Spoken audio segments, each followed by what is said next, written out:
A hush fell over the grand chamber of the Galactic Council as a voice reverberated through the hall, chilling even the most hardened among them. "Do you understand what you've done?" The speaker was Ambassador Kale of the Saranthi, a race known for their meticulous adherence to diplomacy. But this time, diplomacy had failed. His silver eyes flickered like dying stars as he scanned the room, locking briefly on the delegation of the Tegral Dominion, who shifted uncomfortably in their seats. The incident that brought them here was unprecedented. A human outpost, innocuous by all accounts, had been attacked and eradicated by a coalition led by the Dominion. They hadn't expected much retaliation. Humans, after all, were newcomers to the galactic stage. What could they possibly do against an armada that had ruled for centuries? The Dominion had underestimated one key element: humanity's patience. And now, for the first time, that patience had shattered. Humanity had always been an anomaly. They were the only known species to evolve on a Class 5 death world, a planet that bred predators capable of hunting for sport, and environments so volatile they changed daily. For centuries, they had endured conditions that would annihilate most species. But despite their brutal beginnings, humans had emerged with an uncanny balance of empathy and determination. The Galactic Council had cautiously welcomed them decades ago, dismissing their early technological advancements as harmless in the grand scheme. No one had anticipated what would happen if those two traits, empathy and determination, were pushed to their limits. The room grew colder as the Council replayed intercepted footage from Earth's outpost on Sarin 5. The outpost had been a peaceful one, focused on cultural exchange and resource trading. But the attack had been ruthless, leaving no survivors. Children's laughter turned to screams as the Dominion's war machines tore through their small defenses. Every representative in the chamber had seen the aftermath: shattered buildings, charred earth, and the haunting silence of a community erased in hours. The Dominion leaders scoffed initially, seeing the attack as a strategic gain. To them, humans were pests who overstepped their boundaries. But then came the message. It wasn't a formal declaration of war. No carefully worded document, no diplomatic overtures. Just a simple, chilling broadcast sent across every Dominion-held world, asterisk. Patience is a gift we no longer offer. You will answer for every life taken. And we will not stop until justice is served. Asterisk. The Council scrambled to mediate, urging restraint on both sides. For weeks, it seemed humanity was heeding their pleas. No fleets were mobilized, no counterattacks launched. But beneath the surface, something far more terrifying was taking shape. In the shadows, humanity prepared.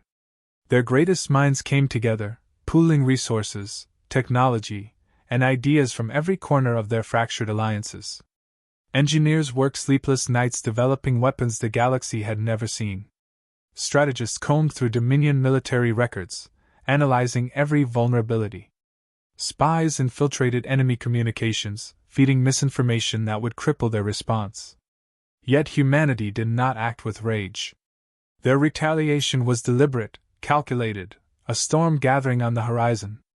Earth's response began not with fleets but whispers. Dominion supply lines faltered. Stations critical to their infrastructure reported mysterious power failures. Entire ships disappeared in uncharted space, leaving behind only garbled distress signals. And then the first message arrived, broadcast across Dominion space. It wasn't a threat. It was a reminder. Every action has consequences. You mistook our silence for weakness. Prepare to understand the cost of your arrogance. The Dominion laughed. What could humans possibly do against centuries-old warships and billion-strong armies? But the laughter didn't last long. It started small. Isolated outposts vanished without a trace. Dominion ships docked at repair stations found their navigation systems compromised, sending them careening into the void. Then entire fleets, confident in their superiority, met resistance that defied all logic. The humans had not only advanced, they had innovated. At the heart of their retaliation was the Concord Initiative, a coalition of human specialists who combined AI systems with adaptive technologies. Dominion ships, once thought invincible, found themselves outmaneuvered by human vessels that learned their tactics mid-battle. Advanced drones swarmed enemy lines, targeting weaknesses with uncanny precision. Infiltrators struck from within, turning the Dominion's own strategies against them. The Council, watching from afar, struggled to intervene. They called for ceasefires, sent envoys, and pleaded for peace. But the Dominion's arrogance had sealed their fate.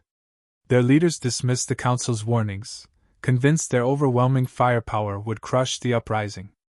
Instead, they found themselves facing an enemy unlike any other. On the human homefront, the attack on Sarin V had united Earth like never before. Political divides dissolved as humanity rallied under a single purpose: to ensure such atrocities would never happen again. Their fury was not reckless but sharp, focused, and unyielding. The first major retaliation came when humanity unveiled the Erebus Protocol. Named after the primordial darkness of ancient Earth mythology, it was both a psychological and tactical masterpiece. Entire Dominion fleets found themselves plunged into electronic silence as their systems were overtaken by human-controlled viruses. Communication failed. Command structures crumbled. And then, in the darkness, the human ships arrived, silent, precise, and devastating. The Dominion's outer territories fell within weeks. Their leaders, once smug and overconfident, began to panic. What they had assumed was a skirmish had become a systematic dismantling of their empire. But it wasn't just about territorial gain. Humanity's response carried a message: we do not seek to conquer. We seek to make this right. In the Grand Chamber, Ambassador Kale's voice broke the heavy silence. You warned us, he said, turning to the human delegation. And we failed to listen. The Dominion's arrogance has cost us all dearly. But I must ask, for the sake of the galaxy, where does it end? The human representative, Commander Elias Crane, stood slowly. His eyes, hardened by loss, carried the weight of 1,000 voices. It ends, he said, when the lesson is learned. Patience is not endless. You called us predators, and now you see why. But even predators defend their own. The council chamber erupted in debate, but Crane's words lingered in the air, a quiet reminder of the storm humanity had become. The Dominion's downfall was inevitable, but what came next would define the galaxy forever. Would humanity's wrath subside, or would they reshape the balance of power entirely? The galaxy watched, breathless, as the story unfolded. Humanity's patience finally snapped, and no species would ever forget the price. The Dominion's initial dismissal of humanity's countermeasures quickly turned into panic. What had started as an arrogant show of dominance had unraveled into chaos. Yet even as their outposts burned and their fleets faltered, they clung to the belief that humans were merely an irritation, a species with an inflated sense of justice. That illusion shattered when Dominion Command's central hub on Carthus Prime went dark. The loss was not just tactical, it was psychological. Carthus Prime was a fortress world, the nerve center of Dominion military operations. For centuries, it had stood unbreachable, a symbol of the Dominion's unyielding might. To lose it to a species they had dismissed as primitive was unthinkable. The Council's members, watching from their neutral territories, could hardly believe the reports. A human strike team, leveraging stealth technology far beyond what was thought possible, had infiltrated the planet's atmosphere undetected. Within hours, Carthus Prime's orbital defenses were dismantled, its planetary shield systems sabotaged, and its communication arrays rendered useless. The method was as terrifying as it was precise. The humans hadn't relied on overwhelming firepower. Instead, they used targeted disruption, forcing Dominion forces to turn on each other in the ensuing chaos. Before the Dominion could react, the humans were gone, leaving behind only a cryptic broadcast. Your arrogance blinds you. Surrender those responsible for Sarin V, or we will continue. For the first time in centuries, the Dominion felt fear. But their pride ran deep, and rather than capitulate, they doubled down. An emergency council convened, gathering their top generals and strategists. Plans were drawn to annihilate humanity's fleets, to scorch their colonies until nothing remained. Yet each attempt to strike back failed spectacularly. Humanity wasn't just defending themselves, they were rewriting the rules of war. The turning point came with the introduction of humanity's Aegis network, an interconnected web of artificial intelligence systems designed to adapt to the Dominion's every move. Dominion ships found themselves outmaneuvered at every turn, their tactics anticipated and countered before they could act. Even more unsettling, the Aegis network seemed almost alive, evolving with each battle. On the Dominion world of Vecthar, their largest munitions factory experienced an unexplainable malfunction. What began as a minor systems error quickly escalated into a catastrophic chain reaction, reducing the facility to rubble. Investigations revealed no direct human involvement, only subtle alterations to the factory's automated systems, orchestrated remotely by the Aegis network. Rumors spread like wildfire. Some claimed the humans had harnessed sentient AI, giving their machines the ability to think and strategize independently. Others whispered of covert operatives, unseen and unstoppable, infiltrating Dominion strongholds with ghost-like precision. For every Dominion strike, humanity had a counterstrike, more devastating than the last. And while the Dominion scrambled to understand their foe, humanity maintained an eerie silence. The Council, torn between sympathy for humanity's plight and fear of their growing power, sent envoys to mediate. But their efforts fell flat. The Dominion refused to admit fault, insisting humanity's retaliation was an overreaction. Humanity, on the other hand, was unwavering in their demand: justice for Saren 5, or the consequences would escalate. Amid the chaos, a singular figure emerged as the face of humanity's response: Commander Elias Crane. Stern and unyielding, Crane's broadcasts became a rallying cry for humanity and a warning to the galaxy. "We do not seek war," he stated in a now famous transmission. "We sought peace. But peace cannot exist without accountability. The Dominion attacked our people, murdered our children. For that, there will be a reckoning." Crane's words struck a chord, not just with humans but with other species who had long suffered under the Dominion's rule. The Saranthi, the Telvar coalition, and even factions within the Dominion itself began to question their allegiance. On Dominion-controlled worlds, uprisings broke out.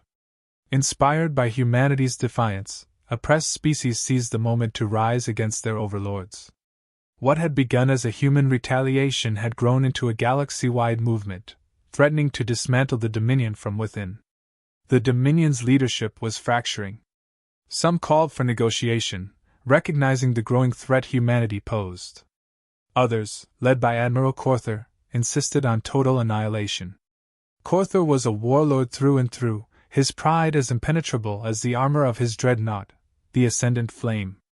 Corther devised a bold plan: to lure humanity's forces into a decisive battle in the Veil Nebula, a region where Dominion firepower would have the advantage. It was a trap, designed to end the conflict in one swift, brutal engagement. But humanity wasn't fooled. Through their intelligence network, they intercepted the Dominion's plans and turned the trap against them. The Veil Nebula became the stage for one of the most dramatic battles in galactic history.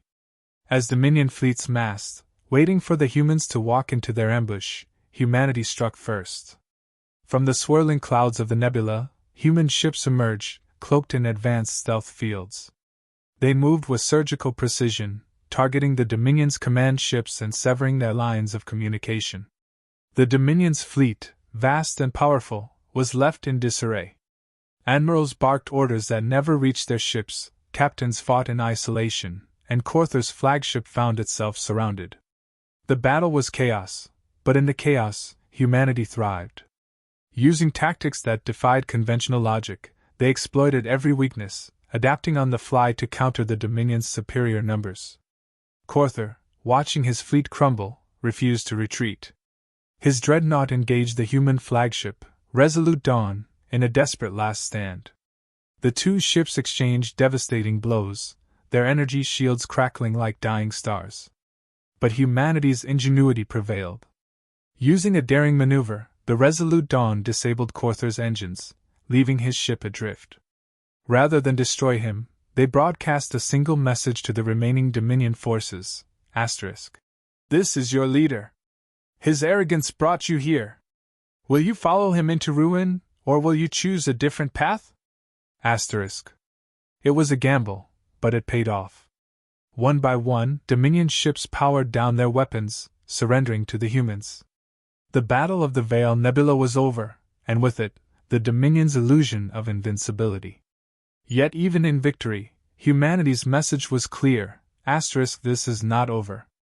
Not until justice is served, asterisk, the galaxy held its breath, waiting to see what humanity would do next. The Veil Nebula victory sent shockwaves across the galaxy. The Dominion's defeat at the hands of humanity, a species they had once dismissed as an upstart anomaly, fractured their power base. Uprisings on Dominion-controlled worlds gained momentum, and their allies began to reconsider their loyalties. Humanity had proven themselves a force to be reckoned with, but the war was far from over. In the aftermath of the battle, the Dominion's leadership scrambled to regroup. Their ruling council convened in secret aboard the Sovereign Will, a mobile command station orbiting a distant star. For the first time in centuries, the council chamber was filled not with arrogance, but with fear.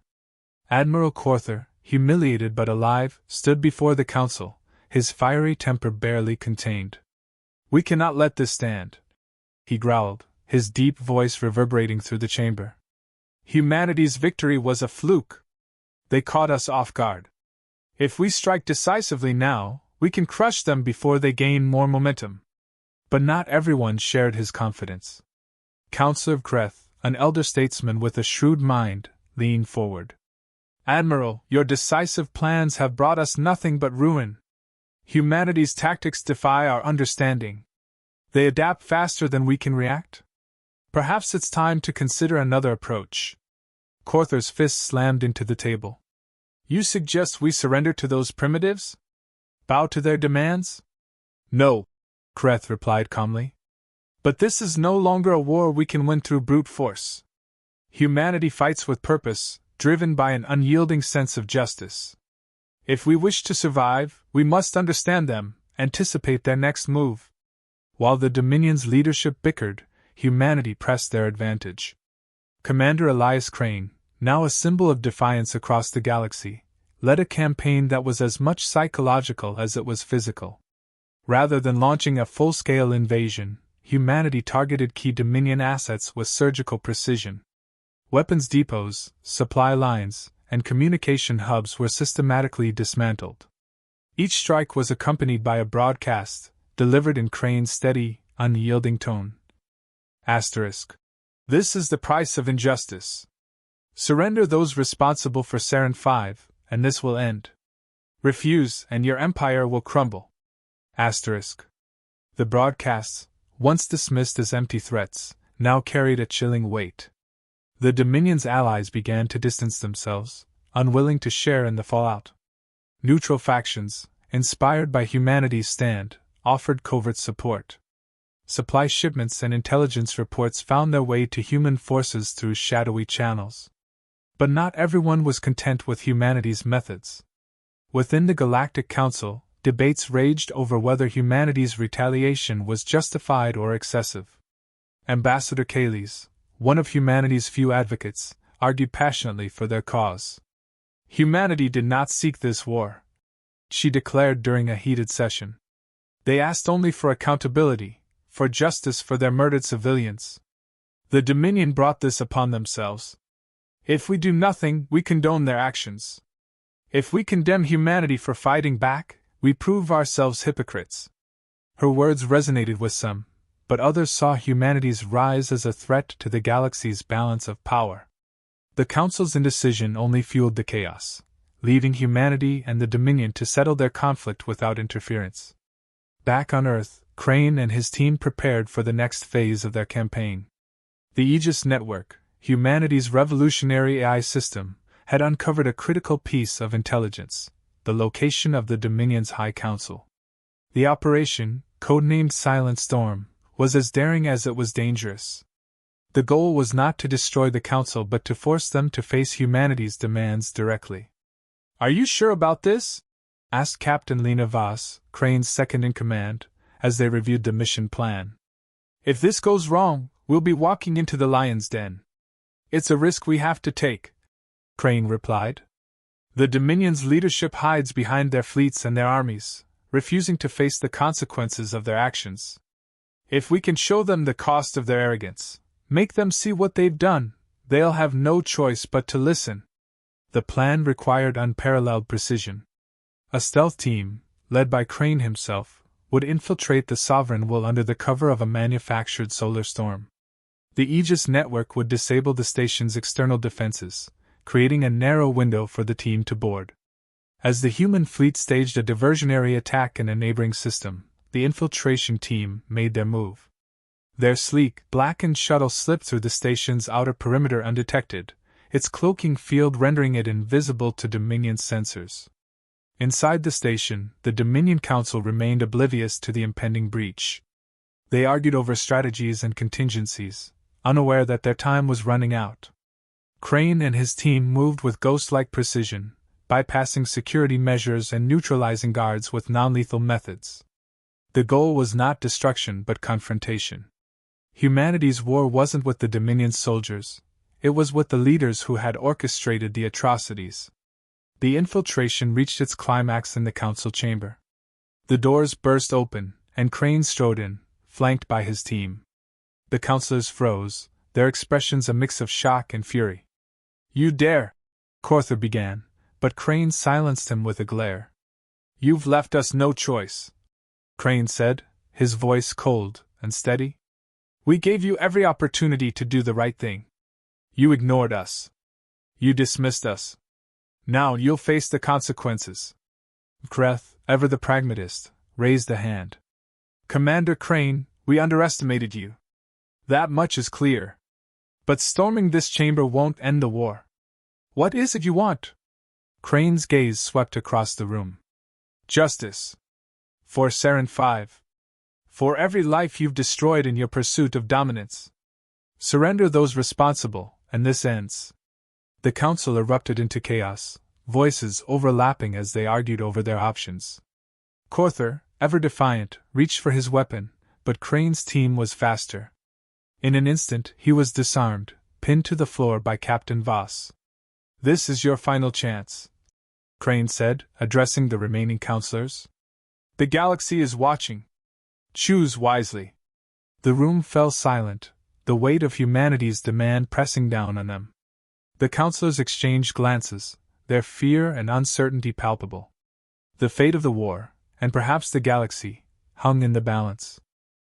The council chamber aboard the Sovereign Will fell into an uneasy silence, the weight of humanity's demand heavy in the air. Admiral Corther, pinned to the floor by Captain Voss, snarled with impotent rage, but even he seemed to sense the shifting tide. The once mighty Dominion, a seemingly unassailable empire, now found itself brought to its knees, not by superior firepower, but by the unyielding will of humanity. Counselor Kreth, ever the pragmatist, broke the silence. "Commander Crane," he said, his voice steady but tinged with resignation, "you've made your point. The Dominion has underestimated your species. But ending this war will require more than the surrender of those responsible for Saren 5. Crane's piercing gaze remained fixed on the counselors. "This war ends when justice is served. You may see it as a minor concession, but for us, it is everything. You've built your empire on the suffering of others. It's time to pay the price." The other counselors exchanged uneasy glances. Some were visibly shaken, while others seemed torn between defiance and self-preservation. Kreth pressed on, sensing the opportunity to broker a deal. "What you ask, justice for Saren 5, is within our power to grant," he said carefully. "But if we are to surrender those responsible, we must ensure that the Dominion itself survives. A collapse would plunge the galaxy into chaos. Billions would suffer." Crane's jaw tightened, but he nodded. "Justice does not require the annihilation of your empire. It requires accountability. Those who gave the orders must face trial. The rest of your people, your soldiers, your citizens, they are not our enemies. But make no mistake, if you stall or attempt to deceive us, there will be no second chances." Kreth inclined his head, signaling his agreement. Then we have a starting point. But you must understand, Commander, that this will not be easy. Admiral Corther is not the only one who will resist. As if on cue, Corther's furious voice broke through the tension. You think you can dictate terms to us? To the Dominion? This is treason, Kreth. You'll doom us all. Crane stepped closer, his calm demeanor radiating authority. The only doom here is the one you brought upon yourselves, Admiral. Your Empire's survival depends on your ability to adapt. The era of unchecked Dominion tyranny is over. Corther's defiance faltered under Crane's unwavering stare. He turned his head away, his rage giving way to bitter silence. The negotiations were far from over, but the balance of power had shifted irrevocably. Humanity's demand for justice was no longer a distant echo. It was a force that could not be ignored. Kreth promised to convene the full council to formalize the surrender of the perpetrators, but even he knew that the road ahead would be fraught with challenges. Back aboard the Odyssey, humanity's flagship, Crane and his team debriefed with Earth's leaders. The infiltration had been a success, but the war was not yet won. The Dominion's surrender of the Sarin 5 war criminals would be a victory, but it was only one battle in a much larger conflict. President Alara Vaz, the leader who had united humanity in the face of galactic opposition, addressed the crew. What you've accomplished here is nothing short of historic, she said, her voice filled with both pride and determination. But we must remain vigilant. The Dominion will not yield easily.